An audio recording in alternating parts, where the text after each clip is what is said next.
Perfect. And couple housekeeping items before we get started.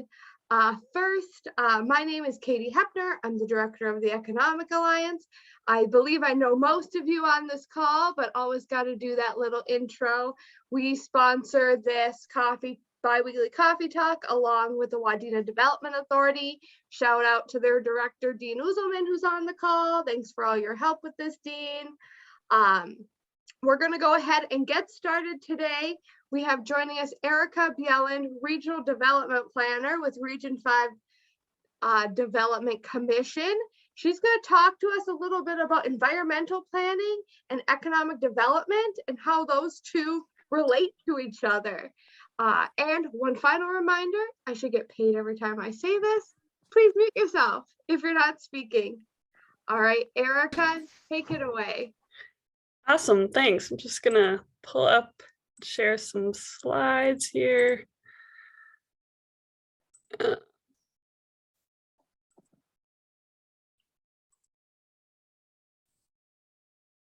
right, can everyone see that? Good, okay. Awesome, thanks for having me this morning. As Katie said, I'm Erica Bjelland and I am a planner with the Region 5 Development Commission.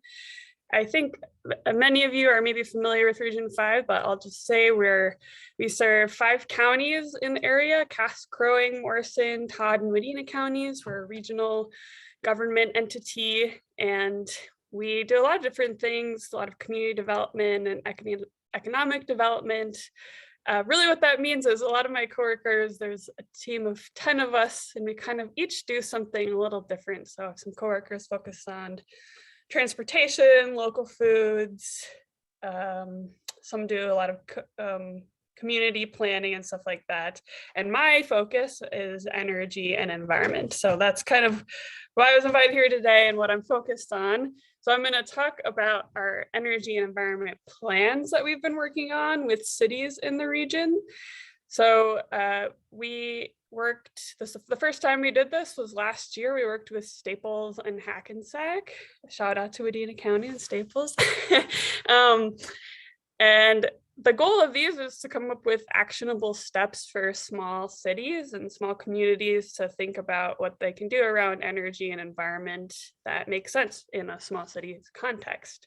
And the reason that we're doing these is because every 5 years, we do a report in the whole region and ask businesses, communities, a lot of people in our region what the needs are, what they like that we're doing, and what the critical needs of the communities are. And energy and environment related projects keeps coming up. So for about the last 10 years or so, we've been doing projects like this, and this energy environment process is kind of that next iteration of this. So we worked with schools in the area to do a solar schools project. We've worked to we have well water and septic loans through our nonprofit arm, and we've done some watershed planning and things like that too with communities. So this is just the next iteration of that type of work that we've been doing.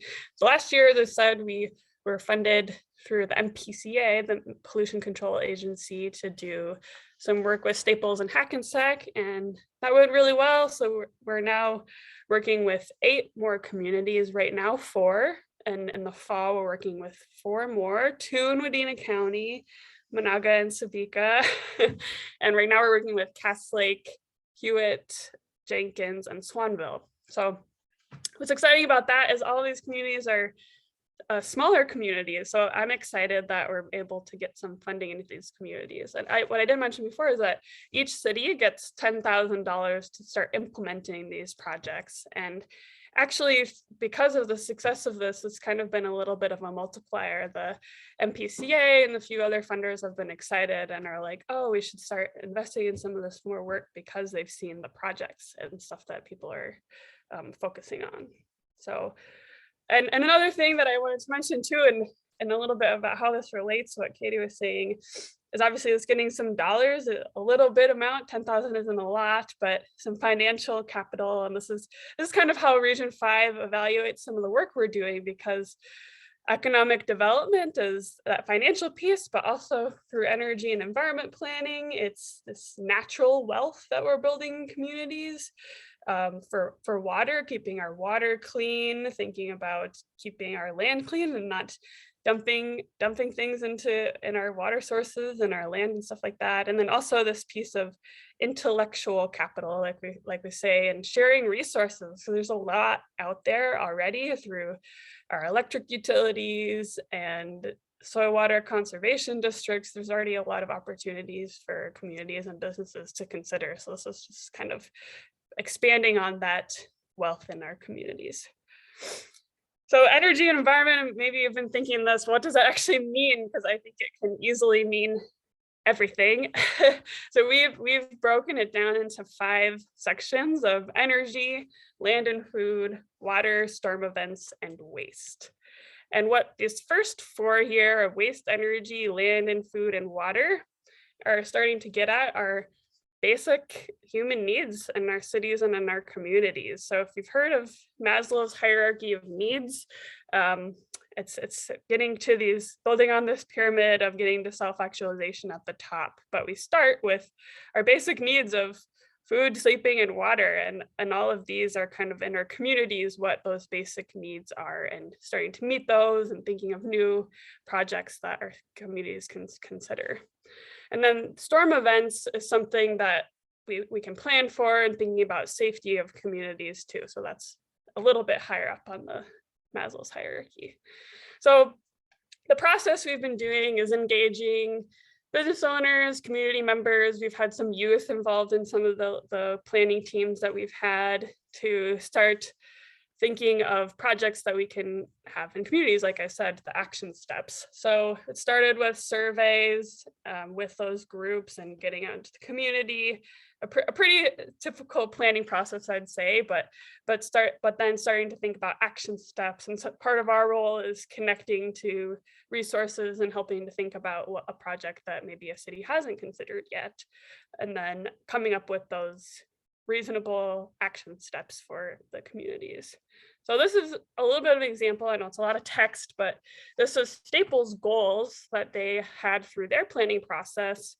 And their top one that came out through it was highlighting the projects that are already happening in the community so that youth want to stay in Staples. And something that came out of that was the CLC and their connection with a lot of really cool energy and environment related projects, and highlighting some of those and getting people excited about that. And then a big one out of that process was around water and solid waste and figuring out where that goes. And then there's some around energy around here too, whether thinking about renewables and or reducing energy use in the city too. So then those were the bigger goals, and then it came into realistic action steps. So Staples came up with this for their last year work plan, and they did all of these, which is awesome. So they had an event at CLC that showcased some of the work they're doing around renewable energy, invited people to go to that. And then the big thing that they learned through the survey was that not everyone knew where to take their hazardous waste. So things like paint cans and stuff like that, where do you take that? So having a little bit of education about that, and sending information out about that, and then adding that to the waste day that they have every year. You can take a bunch of different types of waste, but then adding like here, you can also take your paint can, so that people actually just go do that once a year instead of, and the detriment possibly to that is that if people are just don't know what to do with it, dump it, and then it seeps into drinking water and stuff like that. So it seems a little bit simple, but these are really cool projects that just help engage the community and the city in thinking about what they can do. And then you'll see here too, what they did with their funding is how they used that $10,000 to start working on these. And they used it also to install LED lights in the city to reduce the energy consumption. And they did some numbers around that too, and how much they'd actually save. And I can't remember the numbers exactly, but that's one benefit of switching to LEDs too. And then, like I said, we're working with 4 cities right now: Cass Lake, Jenkins, Hewitt, and Swanville. And some of the projects they've been working on, just to highlight what this can mean too for different entities, those energy audits at city buildings, and those are often free through a lot of utilities, no cost, and thinking about energy reduction. Some cities are considering getting a solar site assessment to reduce some of their energy costs in the city. One city for the land and food related stuff is really excited about, after these past couple years of not seeing each other, sparking some community connection and installing a pollinator garden, get some bees around some parts of the city so that we can pollinate more things, but then also have it as a community event and people come plant this together and have something to bring everyone together again. Water has meant well water testing for cities that have more people outside of the cities, but one city we're working with doesn't have city water and sewer. So getting people to test their water more, because that's not something that everyone always does if you have your own well. And rain gardens too. So stormwater is not getting into the lakes and streams as much and diluted in that way. Storm events is kind of an interesting one. People are interested in marketing more about what their plan is and where the safe places are in the city, because a lot of cities have that as a plan, but don't feel like people know where to go if something would happen in the city. And also an interesting one is Hackensack was thinking about, in conversation with their utility, about burying their power lines, so that if strong winds come through, they're not as susceptible to that if they're buried underground. And then the waste one, like I said before, is the hazardous waste one keeps coming up, and the people maybe don't know where to drop that kind of stuff off. Yeah, and like I said, our next steps with this whole planning process is to work with these 4 in green here: Bertha, Menaga, Motley, and Sabika, probably starting in the fall, and they'll get through the same process too, that $10,000, hopefully more, to do that. And then I'm also starting to work with the clean energy resource teams, which are stationed throughout Minnesota, and a few other regional development commissions like Region 5 throughout the state, on starting a small city cohort that won't take too much time of small cities. We know they're doing a lot, but to get together and inspire some projects around energy and environment related initiatives. And also, one reason for doing that now is that we still don't know everything yet, but hopefully there'll be some infrastructure dollars, and definitely has some energy and environment related pieces on that. We know electric vehicles and some water projects will for sure be in there, but trying to prep and think about how cities might be able to get some of that funding and get dollars into our cities around here. So yeah, so that's all I have. If there's any questions, happy to answer them. And thank you for letting me come and speak to you today. Thank you so much, Erica. I just love the focus on how small cities can tackle this. Because Yeah, environmental planning, even though we are so rich in natural resources, it can seem like more of a harder thing when you're a smaller city to even know how to tackle. And it might seem like, oh, that's for a bigger community to think about. right. We don't have the resources to even go there. So that's so great. And seeing the investments in our town. One question I have is, so what can we do as the greater Wadena County community to support Sabika and Menaga when they go through this process with you? Yeah, well, one easy thing you can do is, well, each city gets their own little web page. It's like region5.org/Sabika / I know that will be the website, but when we start this in the fall, is we'll post everything on there. So you could, if you live in those communities, you could be part of those planning teams, or you can take the survey and give your input on what you think will be important for the communities too. So those are 2 things that'll be coming. And also, I mean, I think following along some of those, you can reach out to me too, say like, what's going on, but following along some of those and being like, oh, I know, because one thing that's been great about this is that it sparks other resources that come out. And I've even been more connected to different like the soil water conservation districts a little bit more and everything like that. So if you're like, oh, I know where some funding could be for that, or I know this person that knows a lot about it, I think that's been a cool opportunity through this whole thing too. So perfect. I'll make sure to share at future coffee talks once Sabika and Menaga get started. If Eric, I might reach out to you for a little update or something, or check out their website.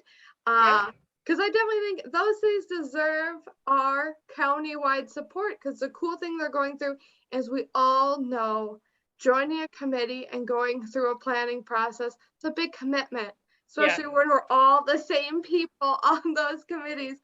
So as much support, that we can give those folks, the better. yeah. Any other questions for Erica? Feel free to unmute yourself or just start asking.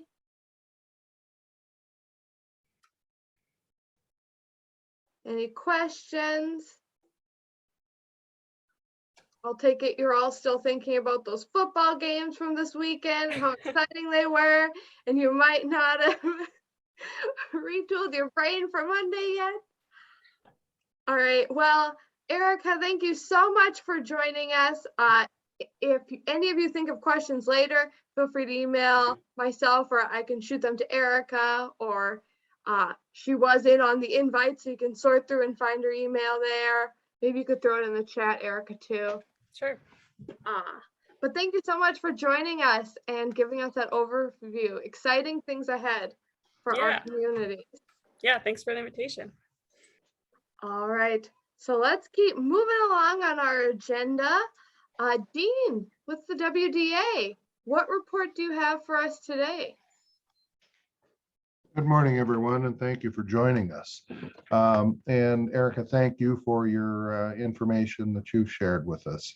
Exciting things exciting opportunities. Yeah, busy here. I am working on trying to finalize and submit a grant application to the federal EDA to offset the cost of some of the infrastructure extensions that we will be working on this summer to support the Tri-County healthcare expansion, and working on a number of housing related issues. Right now, with the call that I just got this morning, I believe we have probably 6 or 7 houses right now that are being planned for construction this spring, as well as working with some developers on some rental housing. That probably will not happen until 2023.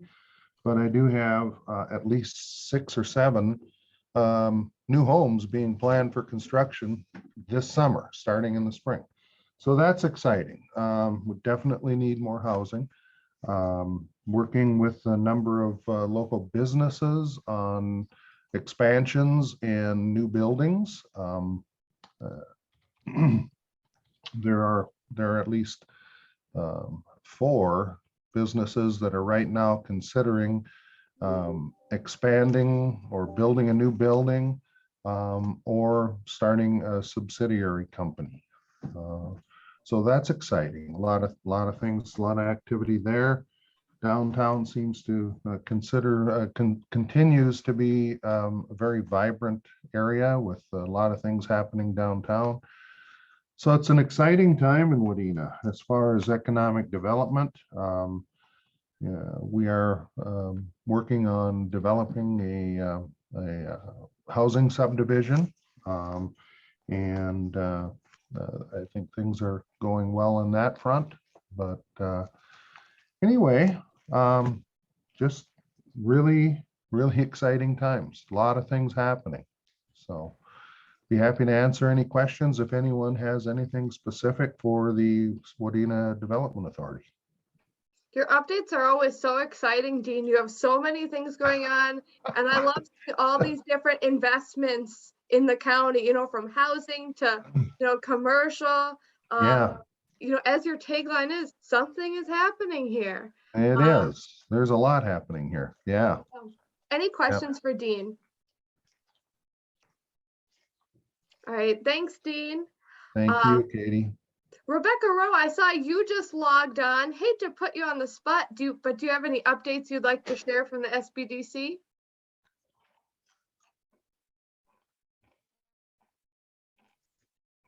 Hi, I just joined. My apologies that I missed the earlier session and discussion.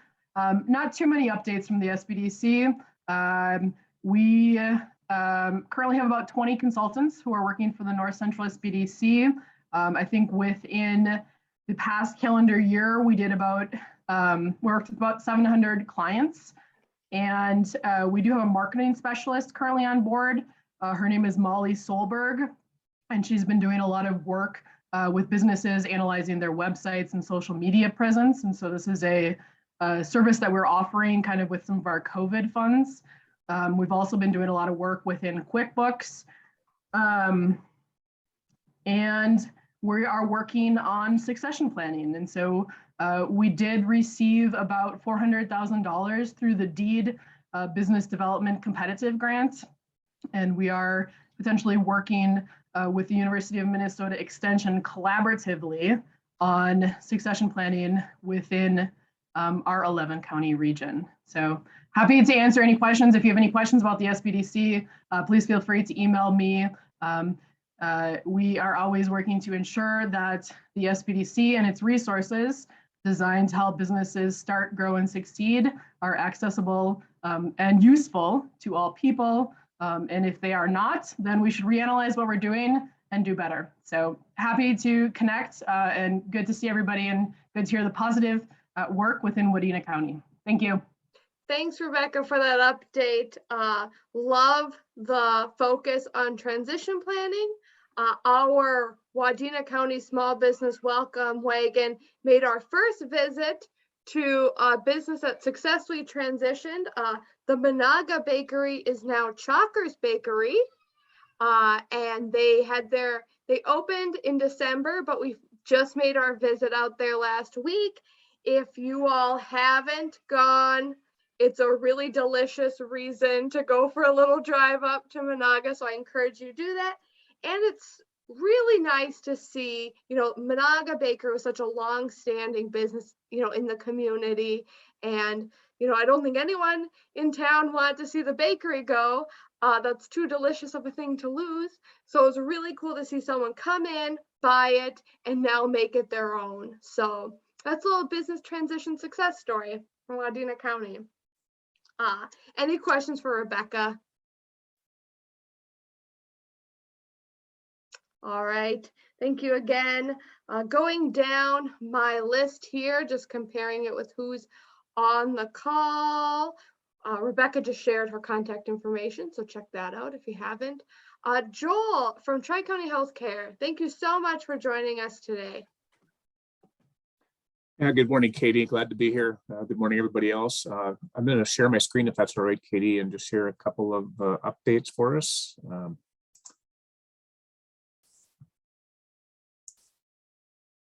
Hopefully you're seeing a graphic on your screen. Thanks, Katie. This is the case rate. This is from Friday. I haven't seen this morning's numbers yet, but you'll notice, of course, a significant uptick in the last week with this. That is the Omicron surge. And if you've been following the news at all this morning, this is almost certainly understated, maybe well understated, because of the backlog at the Minnesota Department of Health and actually processing the positive tests that have come back. That's one reason why it would be understated. And secondly is, of course, any home tests that people are doing, which is, a more significant set of numbers, are not reported. So really, this is not painting a full picture for this. I'm going to transition to an update that we get from the State Critical Care Coordinating Center. This graph represents the number of COVID-related hospitalizations in the state. The top blue is the total between rural and urban, pediatric and adult, and so forth. This doesn't look like it's grown a lot over the course of the last, this is now a month. But what we have to realize is that is about as high as it's been throughout the course of the full pandemic. So this is a significant surge that brought us into December that has maintained.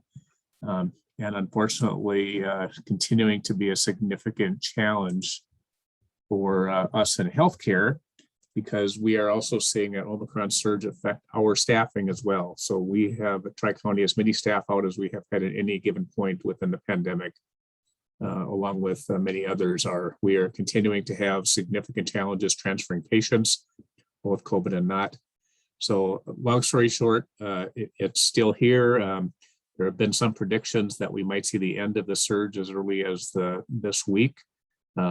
Even if that is the case, then I would say that the data is not necessarily confirming that at this point in time. But even if it were, this was a month to month and a half upsurge with Omicron. So if it is peaking, it's still going to be a month and a half down surge.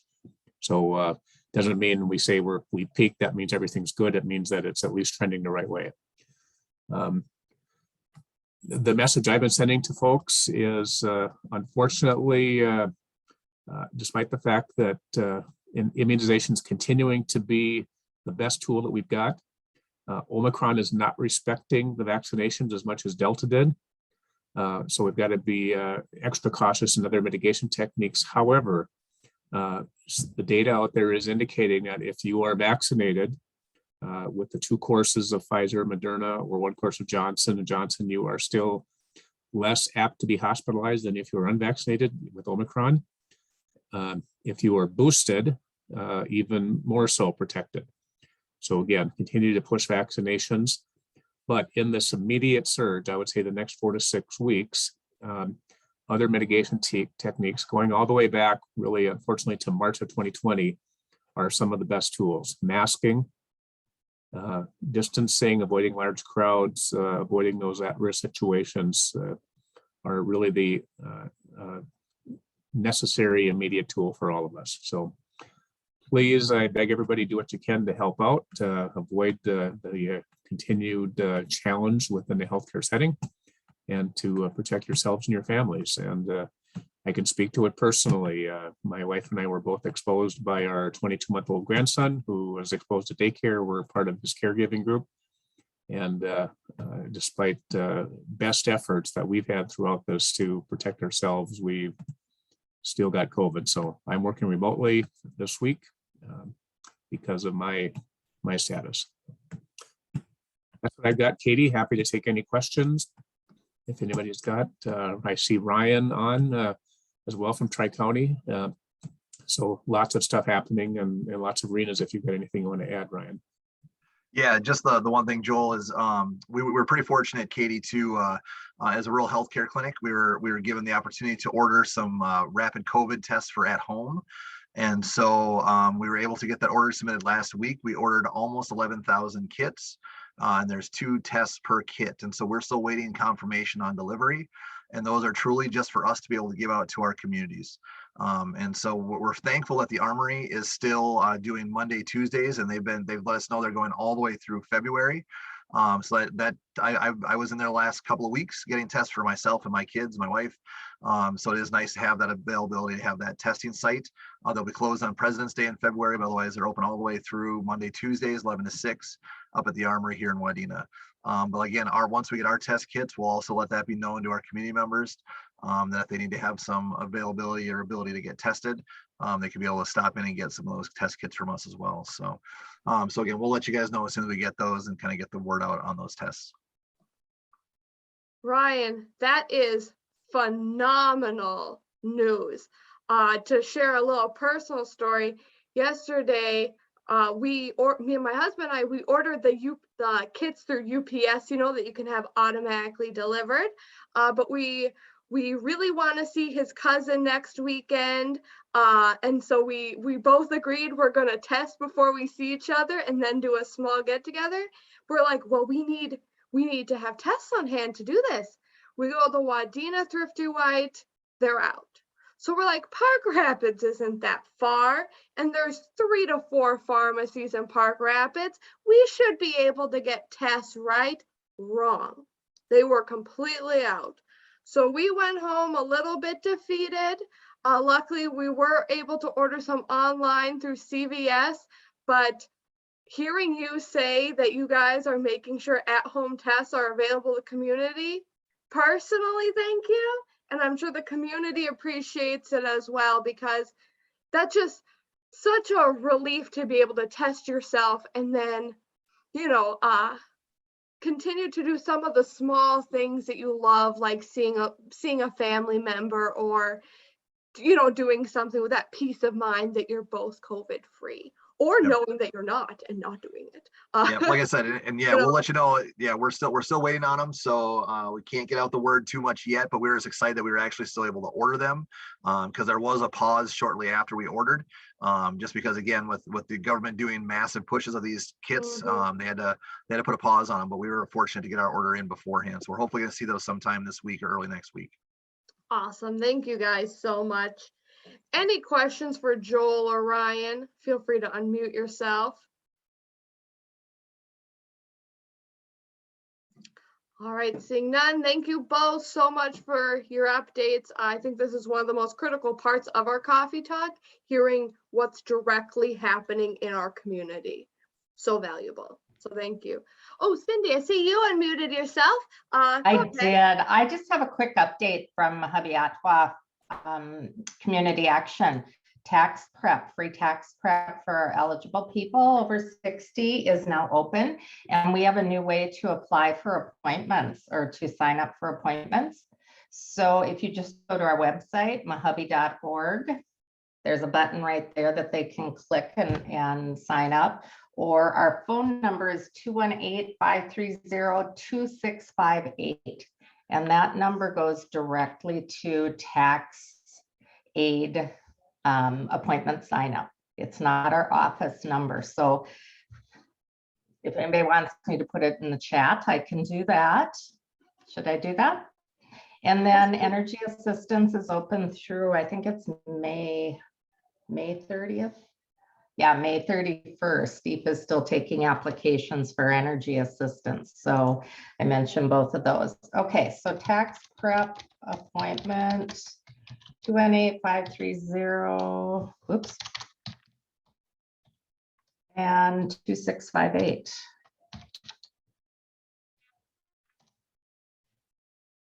There you go. So if you know anybody, send them our way. Awesome. Thank you so much for that update, Cindy. You're welcome. I see that did go through the chat, so everyone else check that out if you want to save that information. Does anyone else have any updates they'd like to share with the group? Feel free to unmute yourself. Right, going once, going twice. All right, we're ending a little bit early today, but that's good for a Monday. I think we all would appreciate the extra few minutes. So thank you all so much for logging in today and joining us. Our next talk is going to be on February 7th, which is not a federal holiday. Always make sure to check that before I announce the next one. And we're going to be getting a county government update from Ryan Auden. And he's going to be sharing what are some of the big projects that happened in Wadena County in 2021 and what we can kind of look forward to in 2022. So if you're interested in getting that more high-level Wadena County government update, join us on the 7th. We'd love to see you there. So take care, everyone, and see you soon. Bye-bye.